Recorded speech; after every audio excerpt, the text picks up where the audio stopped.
in today's video I will show you the best landslide druid build in Diablo 4 Season 9. This particular setup was popular in the previous season, but now it is even more OP if you just change few new things. This build revolves around the Nature's Future Key passive, and the newly buffed Earthbreaker and the unsung aesthetic wraps, to generate an incredible amount of lightning storms, which benefit from both the storm and the earth multipliers. In the current meta, this is the highest DPS and most efficient endgame build for speed farming, killing bosses, and pushing higher pits. So, if this sounds interesting to you, then let's get right into it. And before we continue, thanks to U4GM, they are a pro website that provides Diablo 4 services like cheap gold with fast delivery and pro carry runs, as well as unique and legendary items. They also have more than 17,000 comments on Trustpilot, and this website is really worth a try, so make sure to use my discount code KATE for extra 6% off.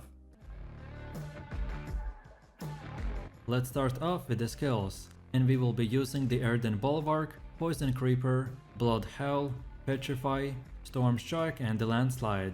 And for our spirit boons, we want to select the Wariness to reduce the damage from elites, then the Swooping Attack for 15% increased attack speed, then Avian Wrath for 30% critical strike damage, then the Pack Leader for Lucky Hit, which makes that your critical strikes have up to 25% chance to reset the cooldowns of your companion skills. And finally the Calm Before the Storm, which gives us another lucky hit, so now our nature magic skills have up to 10% chance to reduce the cooldowns of our ultimate skill by 2 seconds. The Landslide Druid is an AoE powerhouse, with significant speed farming and pit pushing potential. Since we rapidly generate the lightning storm, we benefit from both the storm and the earth skill multiplier, so we are able to leverage multiple aspects, passive skills, and legendary nodes, which affect both types to take our damage to the extreme numbers. Also the shape-shifting and poison multipliers, thanks to the Vasily Sprayer and Poison Creeper,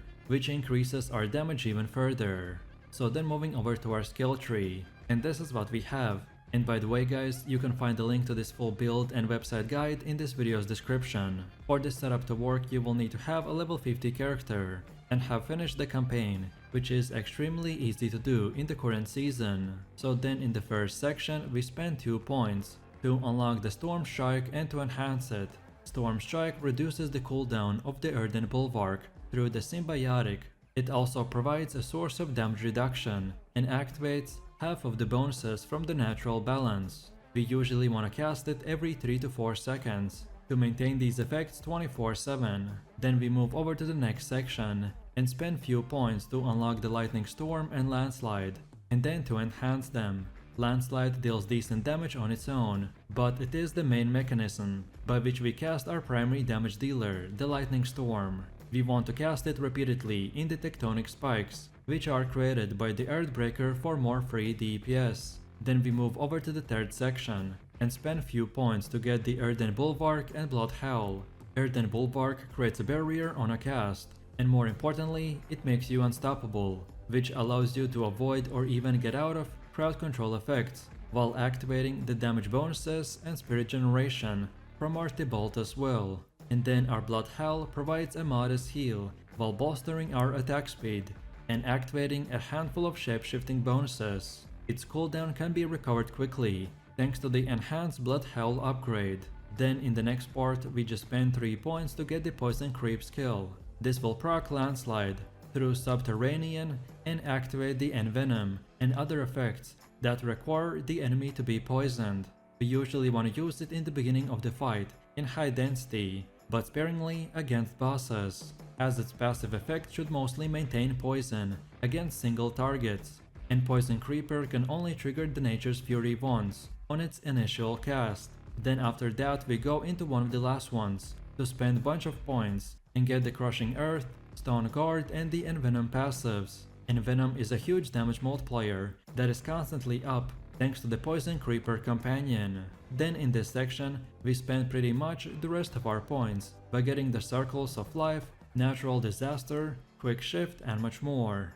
And finally, for our key passive, we select the Nature's Fury, which is used to reset the cooldown of the Earthen Bulwark and trigger our Lightning Storm.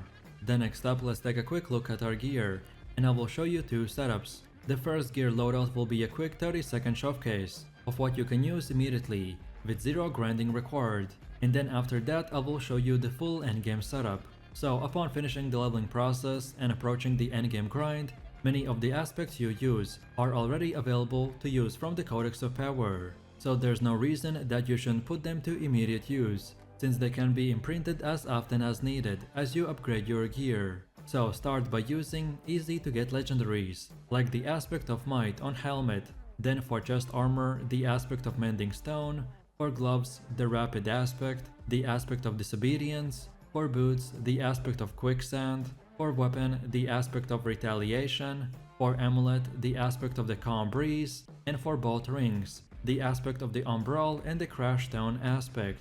This early setup gives us a functional build to begin farming with. In this setup we don't have access to Symbiotic, Nature's Fury, Trampled Earth or the Subterranean, which means that we can't prac Landslide with the Trample or Poison Creep, so this will require for you to directly cast the Landslide while using the Wind Shear and Poison Creeper as alternative damage sources. The direct use of the Landslide means that the Spirit is an issue at this point, so we want to use the Umbral and Spirit per second to help sustain it. But then when you have a bit of grinding complete, then now we can look into our fully completed endgame gear. So then for the helm we equip the unique item called the Vasily's Prayer. Then for chest armor the Symbiotic aspect. For gloves another unique called the Unsung Aesthetics Wraps. For pants the Tibaltus Will. For boots the Vault Heart Hunger. For weapon the aspect of Aftershock. For offhand the aspect of Retaliation. For amulet the aspect of Natural Balance. And for both far rings the Subterranean aspect. And the last important unique item called the Earthbreaker. Then as for gems on the weapon we want to get the Emerald for 25% critical strike damage. Then the Ruby for both the armor and our amulet for 9% max life and fire resistance. And then for both far rings the Sapphire and Amethyst for cold and shadow resistance. So then next up let's go over to our Paragon board. And as there are 225 different choices that I made, so I won't explain each one's reasoning, but most importantly what you need to know is that this board is optimized to give us as high damage as possible while not making us very squishy. So on the starter board we follow this path and select the human glyph for 10% damage reduction while we are in human form. Then next up we have the heightened malice with the earth and sky glyph for 10% increased damage to crowd controlled or vulnerable enemies. Then next we have the inner beast board with the undaunted glyph for 10% damage reduction when we have the fortify.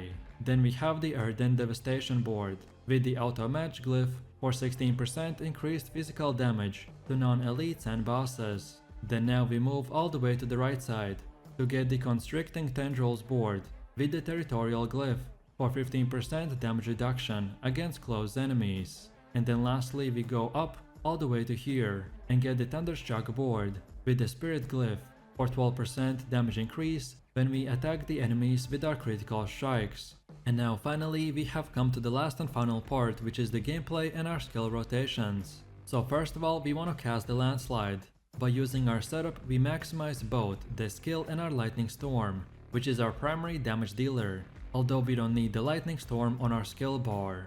Then next up we use the Poison Creeper, which is retained primarily to inflict poison on mobs and activate the related bonuses. We want to use it sparingly against single targets, as the passive component should be mostly accomplished on its own. Then next up we have the Storm Strike that should be used frequently, so every 3 to 4 seconds, to maintain the damage bonus of the natural balance and its own damage reduction. Then we want to refresh the Earthen Bulwark via the Symbiotic and then shapeshift back to the human form, so then the subsequent Landslide cast will refresh our shapeshifting bonuses. And lastly, we want to continue to use the Earthen Bulwark for its barrier effect and to break or prevent the crowd control, but also offensively to generate the spirit and gain damage thanks to our Tibaltus Will. And that's about it.